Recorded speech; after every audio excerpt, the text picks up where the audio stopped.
ඉතින් සුබ දවසක් වෙන්න කියලා ප්‍රාර්ථනා කරනවා සියලුම දෙනාට. මම හිතන්නේ මේ වෙන විදිහට ඔයගොල්ලෝ දන්නවා මම මොකද්ද කියන්න හදන්නේ කියලා.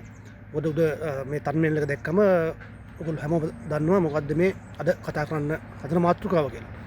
ඇත්තෙන්ම ඉතාලියේ ජීවත් වෙන අපට වගේම ඉතාලියට එන්නට බලාපොරොත්තු වෙන සිටින ඔබට මේක සුබම සුබ ප්‍රවෘත්තියක් වෙනවාට ආයි කිසිදු සැකයක් නැහැ.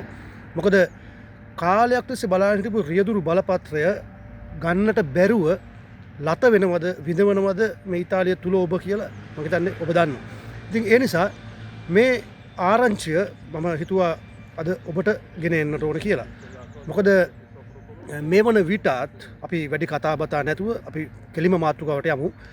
අද 2026 නොවැම්බර් 26 වෙනිදා සිකුරාදා මේ කැබිනට් පත්‍රිකාව අත්සන් කළේ 2026 11 වෙනි මාසේ 11 වෙනිදා. ඒ කියන්නේ පසුගිය අඟහරුවාදා. ඉතින් මේක සුබ දෙයක්. ඉතින් ඉදිරි දින කීපය තුල කැබිනට් අනුමැතිය අරගන්නවා කියන එක තමයි අපිට ආරංචි වෙලා තියෙන්නේ.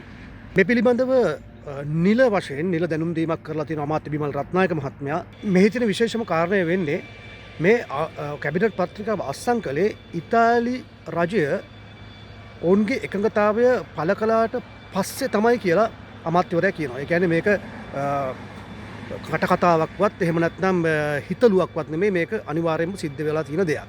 ඉතින් ඉතාලියේ ඉන්න තානාපතිවරයා සහ අපේ තානාපතිතුමා සහ මේ ඉතාලි රජයේ රියදුරු බලපත් පිළිබඳව ඉන්න ආයතනය අවබෝධතා ගිවිසුම අත්සන් කළෙන් පසුව තාක්ෂණික සහාය වගේම පරිපාලනමය දේවල් සම්පාදනය කර ගැනීමට මාස 2ක කාලයක් ගතවන බව තමයි කියන්නේ. ඒ කියන්නේ මාස 2කින් පසුව අපට ඒ කියන්නේ මේ නොවැම්බර් ජනවාරි අන්තිම වගේ වෙනකොට අපිට මේ රියදුරු බලපත්‍ර ලබා ගැනීම බොහෝ දුරට පුළුවන් වේවි. ඉතින් මේක මම හිතන්නේ ශ්‍රී ලාංකික අපට ලොකු සුබම සුබ ආරංචියක් බව නොඅනුමානයි.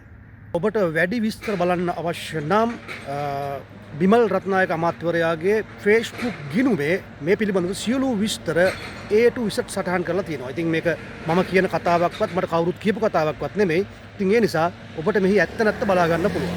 ඉතින් මේ වගේ වටිනා තොරතුරු ඉදිරියටත් දැනගන්න ඔබට අවස්ථාවක් තියෙනවා. ඉතින් දැනටමත් අපේ YouTube නාලිකාව subscribe කරලා නැත්නම් දැන්ම subscribe කරන්න. ඒ වගේම තමයි මේ පණිවිඩය අනිත් අයටත් දැනගන්න මේක share කරන්න. ඒ වගේම තමයි ඔබගේ අදහස් අනිවාර්යයෙන්ම කමෙන්ට් කරන්න අමතක කරන්නත් එපා.